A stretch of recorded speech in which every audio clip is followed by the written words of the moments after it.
Man and Machine is brought to you by Highflex Mobile Hose Service, Shannons Insurance for Motoring Enthusiasts, and the following sponsors.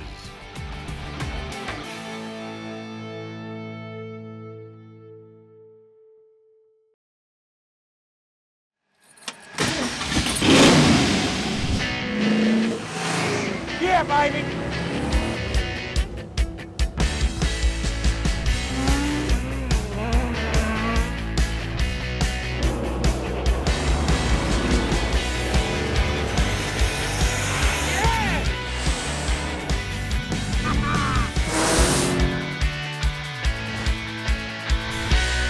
It's unbelievable!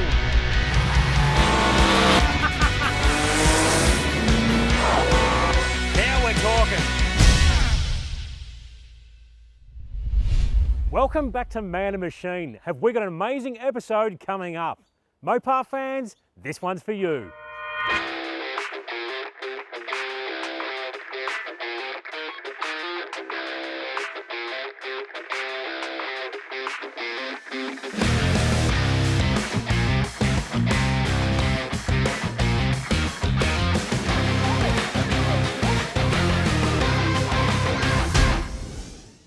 Rick, thanks so much for having us here. It's great to see your cars.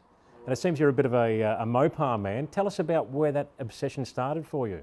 It all started out in 1988. We bought a Dodge Phoenix to go to Cairns in just for a trip, and that's when I sort of got hooked on Mopars. Came back from the trip and didn't want to sell it, kept it ever since. In 1992 I saw a Dodge Charger in the flesh and I thought, back then, I'm going to get one of these cars, that's my dream car. Stumbled across one and my dream came true. It was sort of like a rolling shell at the time. Put it together, took about 4 years, and here it is now on the road. They really are the epitome of bad, the 68 Dodge Charger, especially in black too, made famous by the movie Bullet. The Dodge Charger to me, especially in black, the triple black, it looks sinister. It just looks like the true Bullet car, assassin car. It just looks so evil. I come out of the service station to look at my car and it's just like unbelievable. It spins me out even now, just looking at this car. Like, I own this car, it's mine. I can't believe it. Yeah, I'm living the dream. It doesn't get much better, does it? It doesn't, no. Give us a rundown on that car, what it consists of right now. It's got a 440 engine and it's got a work cam in it. It's running a 6-pack carburetor system on it, 8 3/4 posi traction diff. It's a factory manual. It's all been resprayed. The whole car's been virtually a shell-up restoration. Rick, tell me what you like best about the 440, the big 440. 440 is just so torquey. You get behind the wheel of that thing and you sink your foot into the accelerator and mate, that thing just flies. It's just twisting and the whole body's just torquing up. What sort of power is she making? Probably around about 550 horsepower, approximately. I noticed the sticker on the back window. What does that say? Well, if I'm going to hell, I'm going in a Mopar. Sounds good to me. Yeah, no, it's really good. Tell me about this old building here. There's a lot of history here, isn't there? Now, this workshop was built in around about between 1900 and 1920. There was a mechanic who originally moved into this shed early in the piece, in the early 1900s. And then I think during the Depression years, there were nobody in the building. And then I think there was a tank maker, and then I think Dad took it on in 1953 as an automobile workshop, and I took it on in 1990. There's a lot of old memorabilia in here. Is some of that pre-existing, or some of it been added by yourself? Some of it was already in here, and for example, the bowsers, we never sold fuel, but I got the bowsers just to make it look a bit better and add to the atmosphere. It is, yeah, it does. It's almost like stepping back in time, you know, going through a time warp, you know, to come in here and see some of this old gear. It's amazing. I love the old signs and paraphernalia and automobilia, and yeah, it looks really good. And with the old truck, it's like an old museum piece, basically. Tell us all about this. It's a very interesting vehicle, isn't it? It's a 1942 Ford Joe. An old guy came in one day and I said, "Do you really know the age of this truck?" Just to make sure. And he said, the way you can tell is on the window you've got the circle of numbers and letters and so forth. And he said, on one of the words, if you go on the second letter, that depicts the 2 for 1942. And he was correct. Well, you can't beat experience, can you? And the old guys, they know what they're talking about. They do. According to Dad, it worked as an army truck in Saudi Arabia in the Middle East. Then it was brought over to New Zealand, and from there across to here. And then I think Dad took it on and turned it into a tow truck. And how long was it in service for here with your dad? I think in 1953 when he started, he probably had the truck in about that year then. And it worked up until around about mid-1980s, I'd say. Wow, so even in the mid-80s, this old girl was still towing cars, It modern was, day cars. yes. All the local area, right up to King Lake when it was old dirt roads, corrugated. A lot of locals have got a lot of stories about the old truck and what it did. But it also has the side valve V8. Yes, it has, yeah. It hasn't got the original old motor with the crab distributor. It's got a custom line engine in it, and it does the job. Now you mentioned something earlier that you used to use this truck for various applications, not only towing but also to lift engines out back in the early days as well. Yep. It had So she was a multi-purpose. A multi-purpose truck. We had a boom on the back of the crane there, and we worked it up until about probably mid-90s doing that, lifting engines out of cars. That's what I call an engine crane. Yes. A very powerful engine crane. Yeah, exactly. And the condition that it's in now, the format, it's effectively like it was when your dad had it, the signage, the lot. Yeah, it's been left out in the weather probably most of its life, basically, and that's why it's weathered so much and it's got what it looks like today. One day I'd like to restore it mechanically, A1, and I want to leave the body looking old. HighFlex Mobile Hose Service, your complete hose breakdown and on-site service partner. HighFlex Mobile Hose Service offers a complete range of quality guaranteed hydraulic and industrial hose and fittings products. We also specialise in preventative maintenance programs such as on-site hose condition auditing, testing and compliance. With our national fleet of qualified technicians, you can rely on HighFlex Mobile Hose Service's rapid response to all of your needs. Call 1300 HighFlex, 24 hours, 7 days a week. Do you have a hydraulic background? Come and join the dynamic HighFlex team. Check out opportunities at www.highflex.com.au. Shannons Club, a hub for motoring enthusiasts. So join, create your own garage, share pics, videos and stories of your current and past machines, connect with other enthusiasts. Be sure to watch Shannons Club TV with a host of dedicated motoring channels, including past episodes of Man and Machine. So jump on board with Shannons Club. I'll see you on there.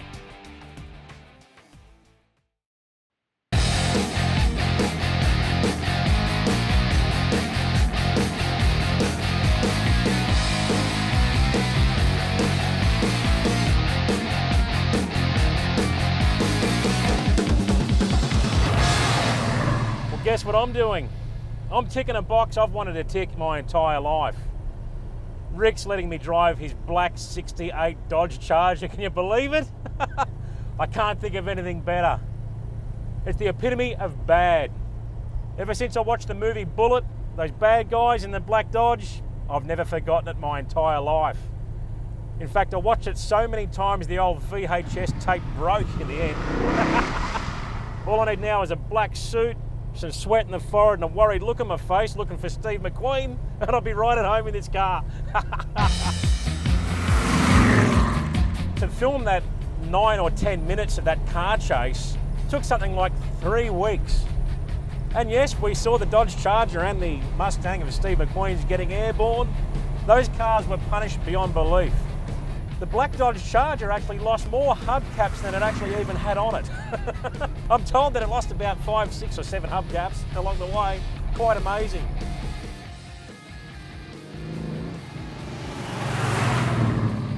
This thing goes like a bull at a gate. But it's not your average bull, it's a really, really big bull, a giant bull. A bull that's about as big as a house, a very muscular one. It's that sort of bull.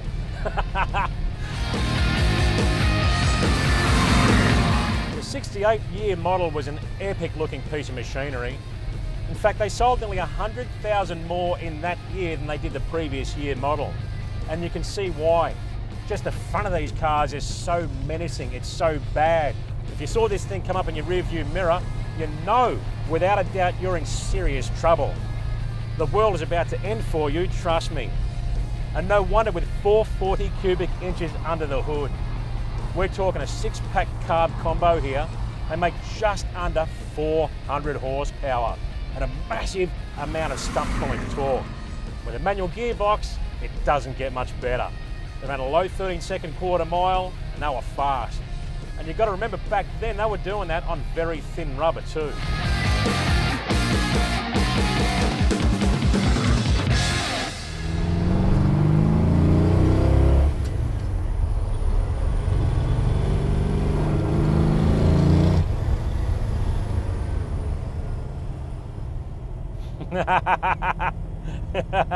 Yeah, baby.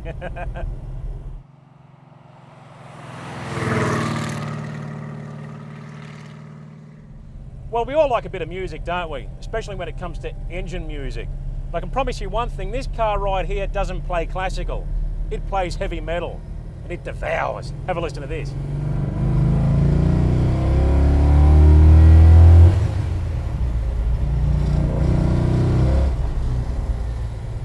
That's what I'm talking about. Yeah! Those six-pack carbs opening up and devouring all that air. There's just, have a listen to it. Listen to this. I can see why that guy on Bullet had a worried look on his face. It's a little bit overbearing, this thing. It's mean, it's angry, it's tough. She floats around a bit on the road too, but wow, what a world of power and torque this thing's got. You don't have to rev it up hard because it's such a big, bad engine. But you can hear those six-pack carbs pulling in all that air and that growl and that snarl the thing makes. Feels like it's going to suck you through the firewall. And that's what we want, don't we? Yeah!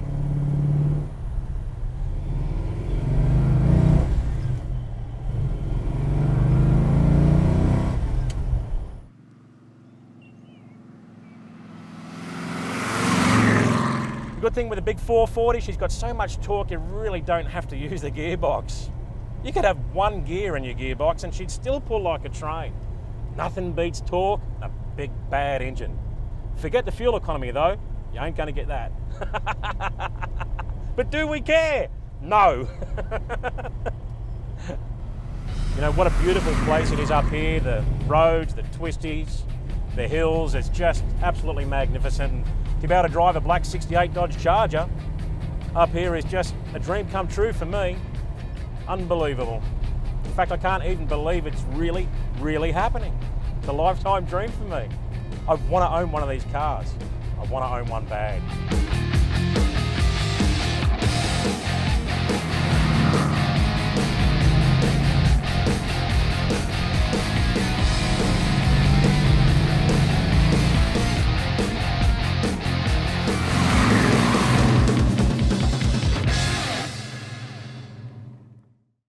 G'day, my name's Rob Godfrey and I use and recommend Aeroflow fittings, whether it be for show or go.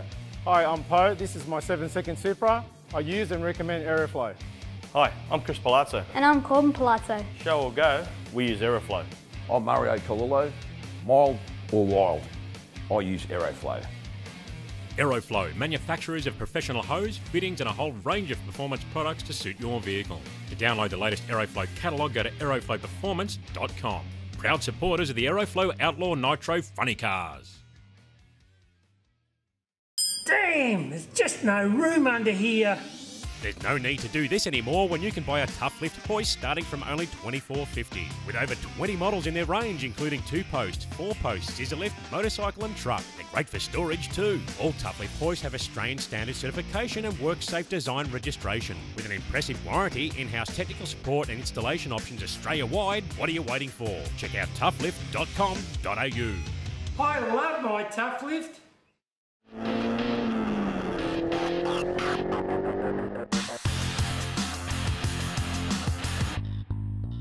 Hi, I'm Carolyn Kruger from On Track Accounts. Not only am I a racing fan, but I love my motorsport at every level. If you're a car enthusiast like me, come in and have a chat about your business accounts, BAS lodgements, or getting your personal tax ready. We're a small but dedicated team of enthusiasts, and we like nothing more than getting your accounts back on track. Find us at ontrackaccounts.com.au.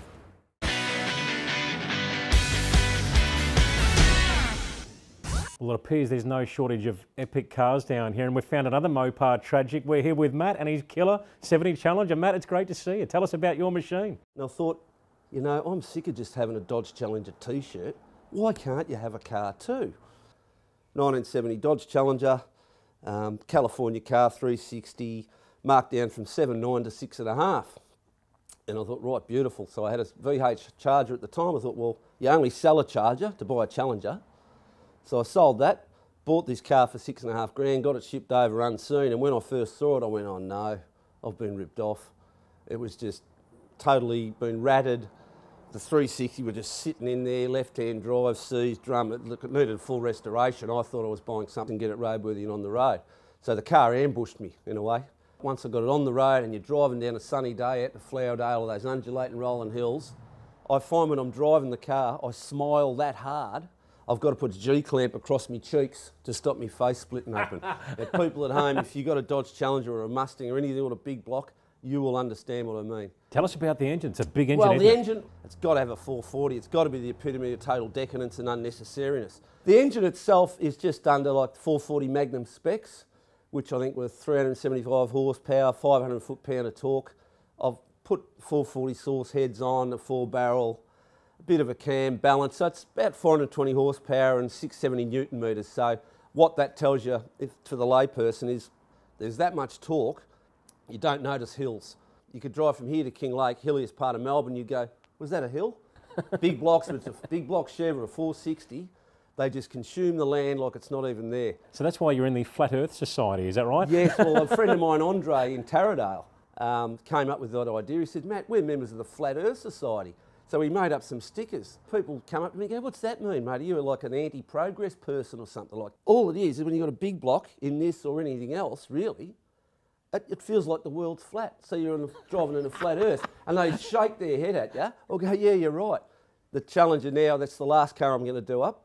And I think once you've done a 70 Challenger with a big block vitamin C, it's like a mountain climber finally got to the top of Mount Everest. There's no more mountains to climb. But yeah, there you go.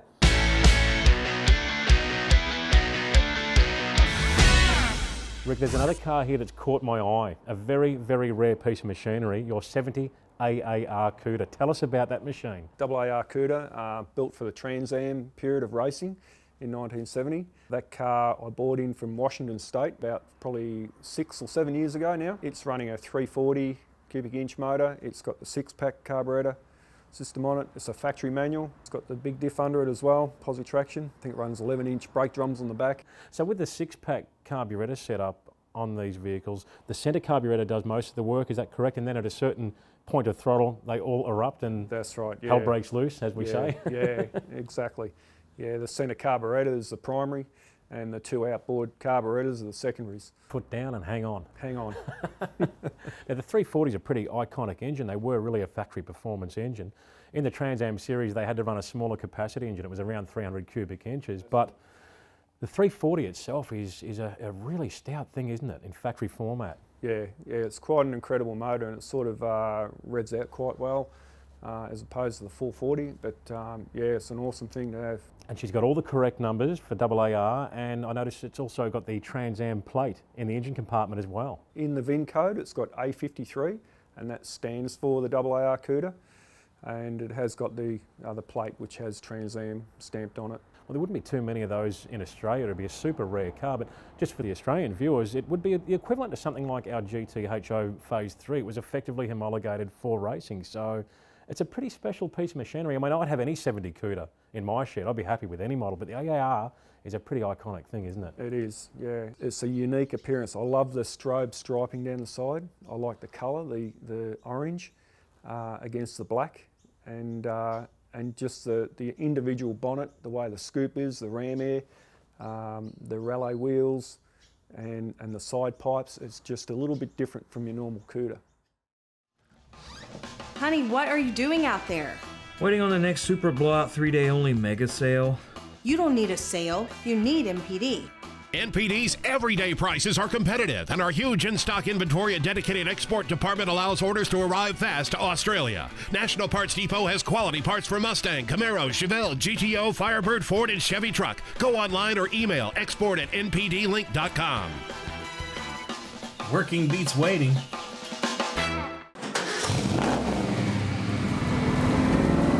A tough car needs a tough oil, and that's when you need Gulf Western Oil. It's Australian-owned, developed and manufactured in their state-of-the-art production facility. So no matter what you drive, you can be assured you're in the right hands for all your lubrication needs. Gulf Western Oil, the tough Australian.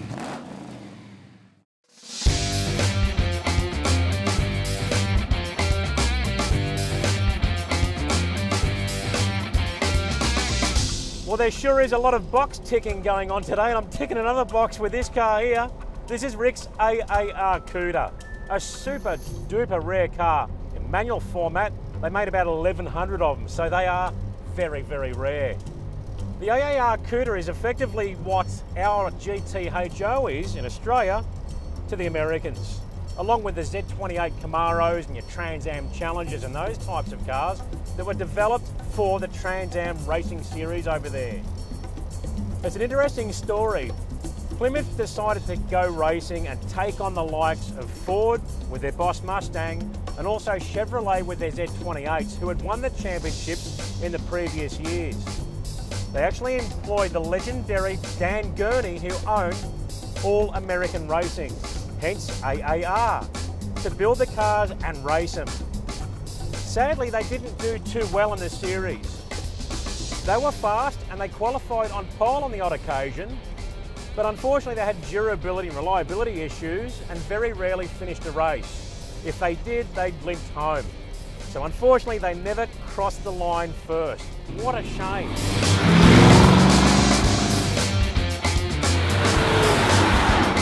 They were jam-packed full of goodies, these AARs, an amazing car. All the hot-rodded bits they needed to go racing. In the Trans Am series, you effectively had to run the stock body. It had to look like factory externally. You also had to use the stock block when it came to engine configuration. Now that was interesting because these engines came out the 340 cubic inch option and the 6-pack carbs. They made about 290 horsepower and ran a mid-14 second quarter mile. Now Chrysler undertook a huge development program for this engine for Trans Am racing.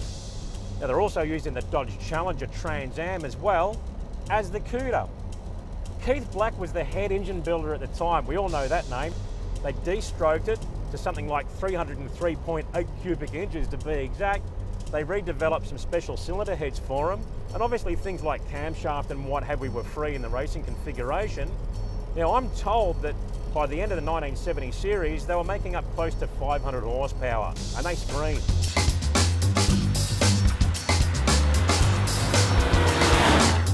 There was all sorts of other interesting goodies on the car too. You had the eyebrow front spoilers. The rear you had a bobtail spoiler.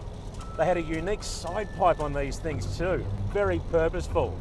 They had that big fresh air hood scoop which pulled in all that air directly into that air filter into the 6-pack carbs.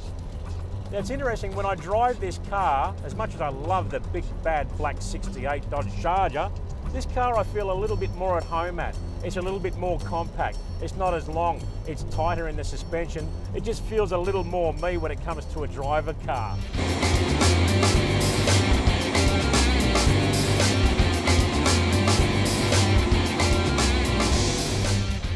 I just love these 6-pack carb combos. They've got that induction growl like you'll never get anywhere else.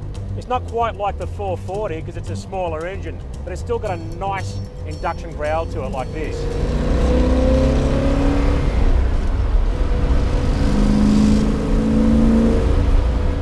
Definitely means business. Oh geez, I love it. It's a hard life. Driving muscle cars around all day. What do you do?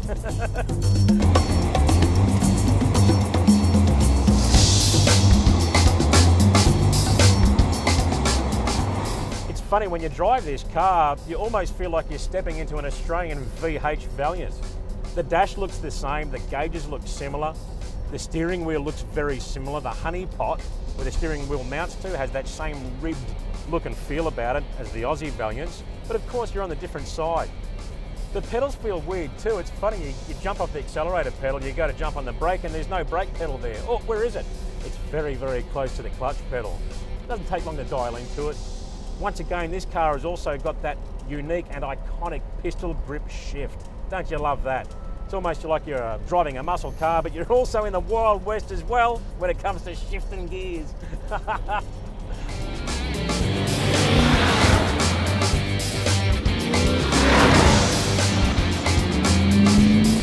Now even the standard 340 was definitely no slouch. It was a fairly hot engine. Had that 6-pack carb configuration on these cars, but the engine was modified internally. That double road timing set, it had a big camshaft in it, had increased compression and a few other mods that did make a healthy 290 horsepower. But apparently with a set of pipes on them and a few other little tweaks, they could make an easy 330 to 340 horsepower. So there was a little bit more left in them, even in standard configuration.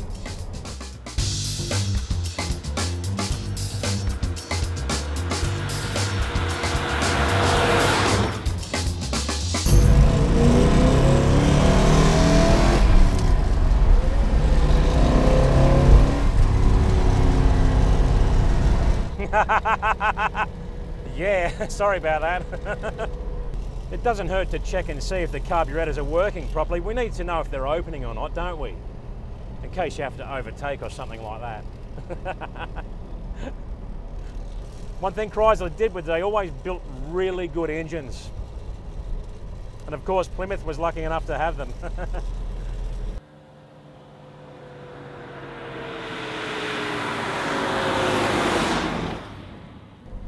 Another thing that stands out to me is that big hood scoop. You know when you look out over the bonnet that this thing means business. You're in a car that was developed and designed as a platform to go racing with. This ain't no cooking model that was designed to go down and pick up the shopping with. It was designed to go and compete against Ford, GM, AMC and all those teams on the racetrack.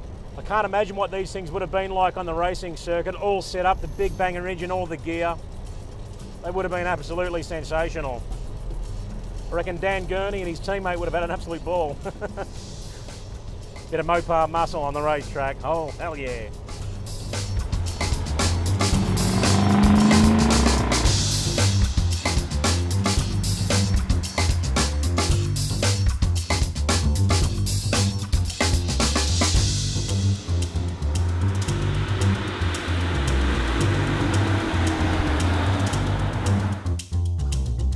Well, what an epic day it's been for me. I've got to drive two of my all-time favourite Mopar muscle cars. And what an experience it was. Two entirely different machines, but both epic in their own right. I hope you enjoyed it. I know I did. And I'll see you next time on Man and Machine.